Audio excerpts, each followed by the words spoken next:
Bueno, al ser abusado un niño por hombre, bueno, por un varón supongo, puede ser de grande homosexual. Hay una tendencia. No podemos decir tampoco con seguridad de que sí va a ser, pero sí hay una tendencia a ser homosexual. O sea, y al hablar de una tendencia, no le puedo decir a lo mejor un porcentaje claro, pero sí quiere decir de que puede presentar ese tipo de conductas. Por uno, porque pues he experimentado placer.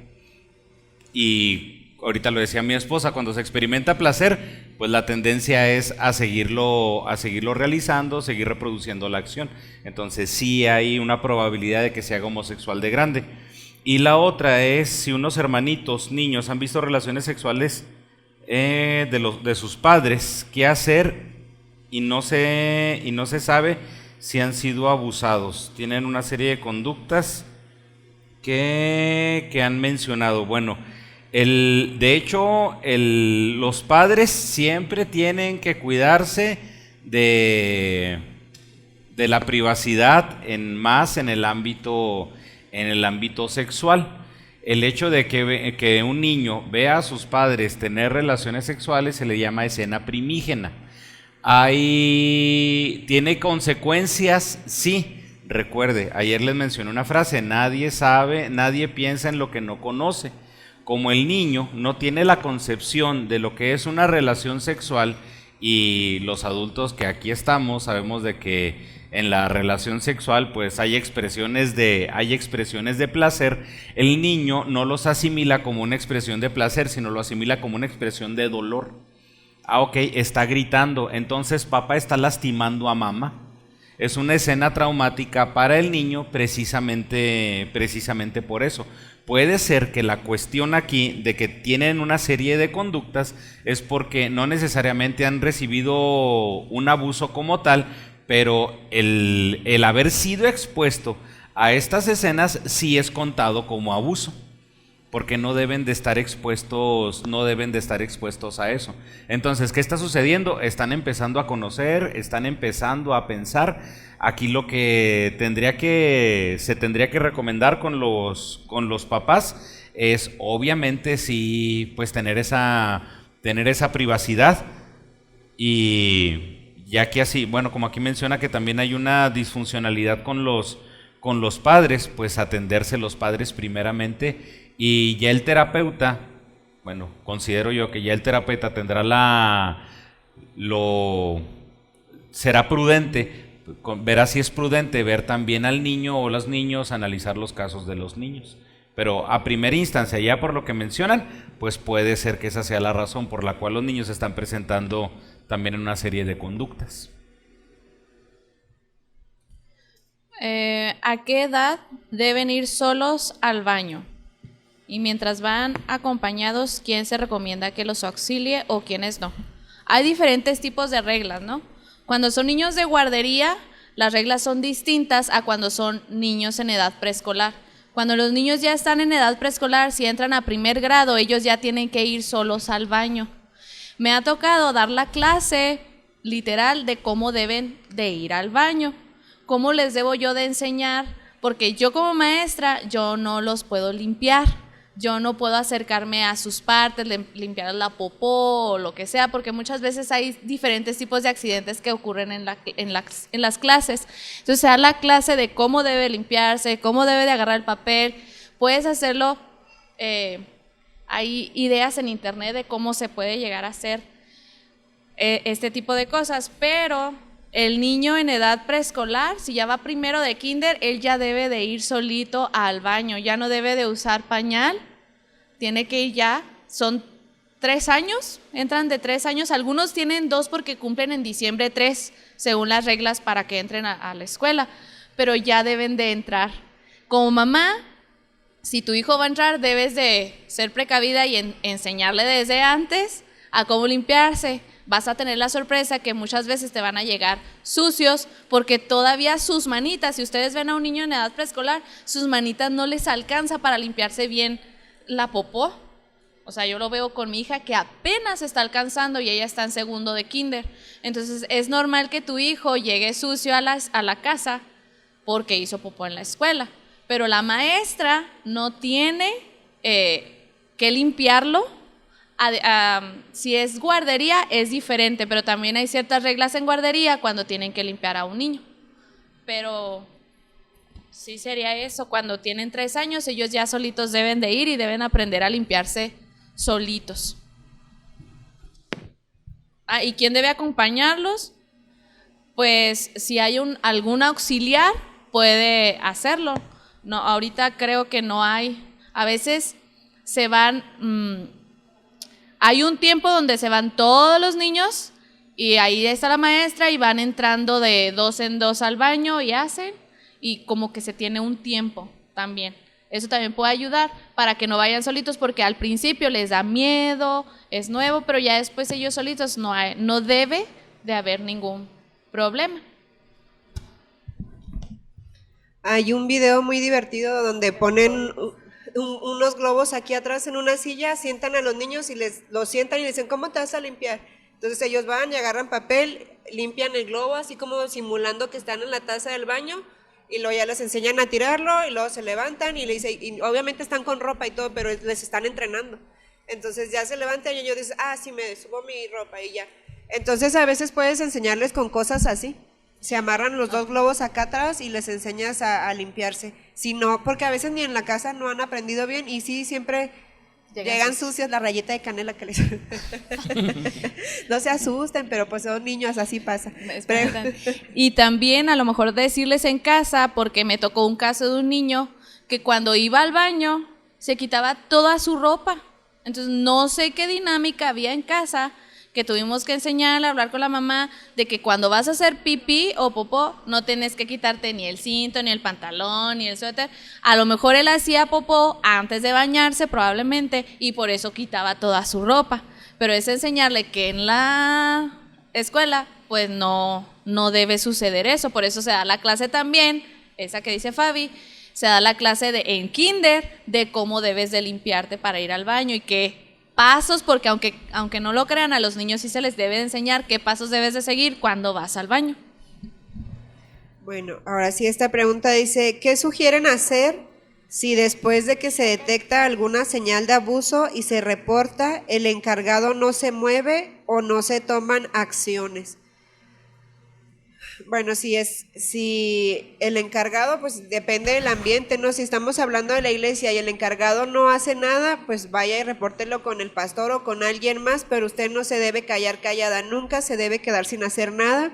Si es la escuela, pues obviamente se tiene que reportar con alguien más. Si es en una familia y se le dijo a la mamá y la mamá no quiere reportarlo, tal vez tienen que empezar por tratar con la mamá, porque la mamá está permitiendo el abuso. A lo mejor ella sufrió un tipo de abuso y no sabe poner límites. Entonces ahí es tratar con la mamá y obviamente usted repórtelo. Ya dijimos, siempre se denuncia. Si ya vimos evidencia de que hay un caso de abuso, entonces repórtelo usted. Si vienen los profesionales del área, porque hay entrevistas psicológicas también y todo eso, y ellos determinan que no fue nada, o sea, que fue alguna otra cosa, que bueno, no pasó nada, pero qué tal si sí, y usted no quiso hacer nada, entonces repórtelo. ¿Yo? Bueno. ¿Qué sugieren que podemos hacer si un adolescente confiesa un abuso que le ocurrió en su niñez en la iglesia? ¿Cómo proceder después de que años adelante salió a la luz? Ayer lo mencionamos, si ya hay un comité, si ya hay una persona de confianza, acercarse con la persona de confianza para decirle y reportar. Es necesario ir y levantar la denuncia. Nada de que, es que pastor, ya le dijimos, oiga, el pastor, no, pues vamos a ver si hay restauración, si esto, vamos a trabajar con el hermano para restaurarle, no. Recuerde, 250 excusas de por qué lo hicieron. Entonces, si no hay eco con los líderes, si no hay eco con un pastor, bueno, ir y levantar la denuncia de manera responsable. ¿Qué va a suceder cuando le van a preguntar? ¿Lo reportó con los líderes? Sí. Se reportó con los líderes. ¿Lo reportó con el pastor? Sí, se reportó con el pastor. ¿Qué va a pasar con el pastor? Con los líderes, pues los van a también entrevistar, pero ya eso no es problema del abusado. O sea, imagínense lo que vimos ayer. agarra valentía para reportarlo, agarra valentía para decirlo, y luego no lo escuchan. No, o sea, no se vale. En serio, no se vale. Con estas circunstancias, lo que hemos estado tratando de ver es de que con esto no se juega y se debe tomar con la seriedad necesaria. Entonces se reporta, no importa que hayan pasado, que haya sido años después. ¿Cómo se aborda esto? Al ver algunas señales de niños abusados, ¿cómo acercarme a él? ¿Con qué tipo de preguntas, al no ser mi hijo, que sea otro familiar? Miren, con los niños podemos usar mucho estrategias de juego. Con el juego, tú puedes llegar a conocer qué es lo que está pasando en el niño. Hay juegos que tú puedes estructurar de tal forma que pueda él dar a conocer, o platicábamos Fabi y yo, y me comentaba, podemos hacer alusión a caricaturas, ¿sí, verdad? Sí. Por ejemplo, si un personaje, ahorita no se me viene una caricatura a la mente, ¿no? Pero los Among Us, ¿no? Ahorita porque mi hijo lo trae ahí muy de moda. Pero, mira, él le hizo esto, la lastimó o algo así, de tal forma que a lo mejor me pueda a mí dar información de lo que el niño pueda llegar a pasar. Pero con los niños podemos usar mucho lo que es el juego.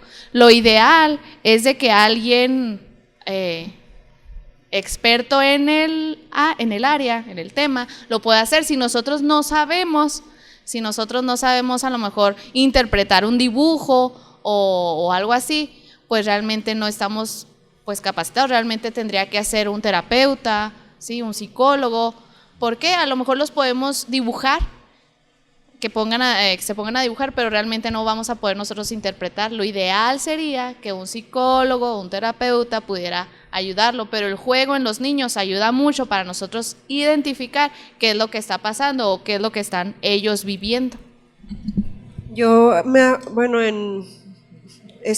Somos familia de acogida, y cuando hacemos un egreso de un niño, lo que yo he visto como lo manejan con terapia de juego para explicarles lo que va a pasar es que les llevan una casita, unos muñequitos y todo eso, y ellos empiezan a reproducir cómo se viven las cosas en la casa. Entonces, este es el tío Ever, mi esposo, ¿no? Este es mi hermanito, porque así les dicen, tal, y empiezan a jugar y ellos reproducen exactamente todo. Si algo se vivió ahí, ellos lo van a reproducir en el juego. Entonces, es bueno eso. Lo otro que decía Bere, por ejemplo, se me vino a la cabeza. ¿Te acuerdas cuando el príncipe de Anna y Elsa, él engañó a Anna? Era malo, la engañó, le dijo que quería casarse con ella, pero después vimos que en realidad no quería. ¿Te acuerdas que la dejó que se congelara? Entonces les explicamos a los niños que hay adultos que engañan, que parece que sí quieren, porque ella hasta lo quería besar y todo eso, y parece que sí te quieren, sí te aman, pero engañan. Y ellos ya tienen una referencia porque ven caricaturas, ven cosas así. Entonces es que ustedes como papás estén bien listos de los que sus hijos ya tienen familiarizado y lo puedan usar para hablar con sus hijos. O los cuentos también, funcionan mucho los cuentos. A través de un cuento tú te puedes dar cuenta que puede él estar viviendo. Vamos a inventar una historia. Es una actividad muy padre que se usa para trabajar español, pero cuando vas inventando te das cuenta de lo que ellos también ya traen en su cabecita, la forma de expresar, pues, y le pasó esto, o le pegó a tal, ¿y por qué te vas por esa área, no? Entonces ya tú te vas a dar cuenta o te va a aprender un foquito a ti de que algo no está bien. Y algo que hay que hacer es respetar también los límites profesionales. Son áreas muy delicadas. Ahorita que mencionaba mi esposa, bueno, se puede tratar de interpretar con los dibujos. Entiendo, hay cursos para maestros de interpretación de dibujos, sí, pero ¿de qué va a servir la interpretación de dibujos si usted no sabe qué es lo que va a trabajar? Entonces entiendo que se ofrecen o que se han ofrecido cursos de técnicas proyectivas para maestros, para padres de familia, y por la misma curiosidad a veces hay gente que se inscribe. Puede hacerlo, el detalle es de que usted no es un experto para poder trabajar esa situación. Y el detalle de las técnicas proyectivas es de que muchas veces las interpretamos con base en lo que uno piensa y en lo que uno conoce. Entonces aquí, ¿qué hay que hacer? Respetar las áreas profesionales. Se tienen que respetar las áreas profesionales. Yo como psicólogo respeto lo que le compete a los maestros con los que trabajo. ¿Sabe qué, maestro? Esto te toca a ti, esto te toca a ti, esta es cuestión del directivo. Ok, esto aquí es para mí, aquí sí le entro yo. Pero tenemos que respetar esas áreas. Ha habido problemáticas muy severas porque padres, porque maestros se meten en áreas que no les competen y tratan de arreglar la situación y ya cuando llega con el psicólogo, con el psiquiatra, lo que nosotros tenemos que hacer es pues tratar de arreglar todo el arroz que ya se batió, disculpe la expresión, pero ya lo quise arreglar. Es como si usted tratara de arreglar un carro con un video de YouTube. O sea, no es mecánico. ¿Qué hace usted? Pues lo lleva con el que sabe. Y así es también en las cuestiones de docencia, en las cuestiones del área de la salud. Ahorita está pasando una situación bien delicada en lo que nosotros podemos ver en algunas reformas educativas con la cuestión del cuidado emocional. El cuidado emocional, voy a ser muy duro y para muchos esto no les va a gustar, pero el cuidado emocional no les compete a los profesores. A los profesores nos compete enseñar. O sea, imagínense, ya va a ser psicólogo. Una vez a mí me invitaron a una academia y luego ya nos dijeron, esto va a ser la reforma, se va a tratar esto y esto y esto. Yo levanté la mano y le pregunté al inspector, oiga, profe, sí, dígame, ¿cuándo, ya después de esta reforma, cuándo nos vamos a tener que llevar a los alumnos a vivir a nuestras casas? Pues claro que todo el mundo ya así como que se rió y luego el profe se quedó, ¿cómo, profe? Sí, les digo, es que estamos aquí, ya nosotros nos dicen que tenemos que enseñar, nosotros damos matemáticas, nosotros damos español, nosotros damos esta enseñanza y ahora nos están dejando el área emocional de los alumnos sin capacitación, porque eso es lo que dicen en las escuelas, les compete el área emocional, pero ¿a cuántos de ustedes como maestros los han capacitado para atender a un alumno emocionalmente? Así, pregunta, ¿cuántos de ustedes están conscientes de que hay cursos de primeros auxilios emocionales? Hay primeros auxilios emocionales. ¿Qué hacer cuando se atiende un alumno en crisis?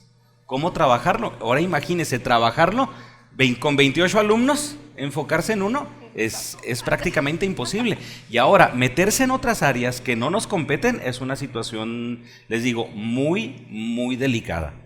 Respeten lo que le compete a cada uno de los profesionales en los que usted deposita a su hijo. Caro, habías...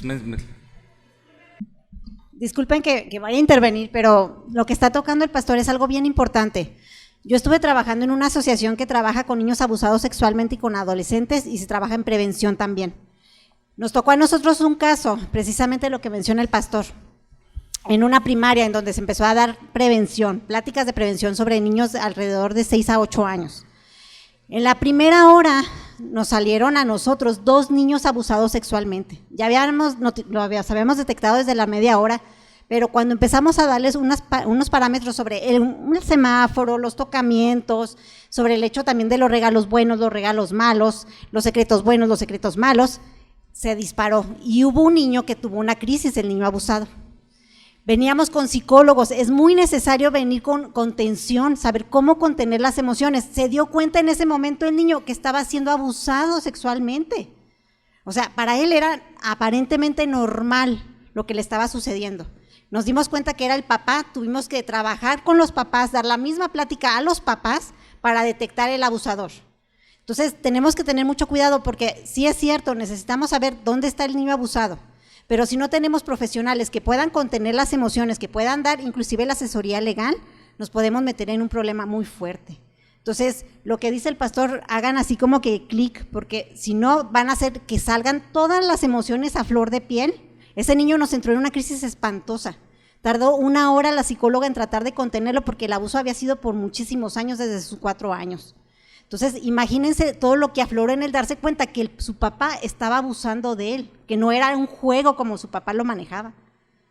Necesitamos entender esa parte, que estamos jugando con emociones también de los niños. Perdón que ya he participado. No, adelante. Muy bien, gracias. Por eso la importancia de, como maestros, yo les decía, hay que canalizar. Yo siempre tengo que referir con mi directora y con la psicóloga. Yo sé que en colegios particulares pues tenemos la el privilegio de tener un psicólogo. En escuelas públicas yo sé que no se tiene eso, pero está el director y tenemos una institución que es USAER. Yo sé que el de USAER atiende diferentes escuelas, pero es a ellos a quienes también se le puede reportar para que indague un poco más.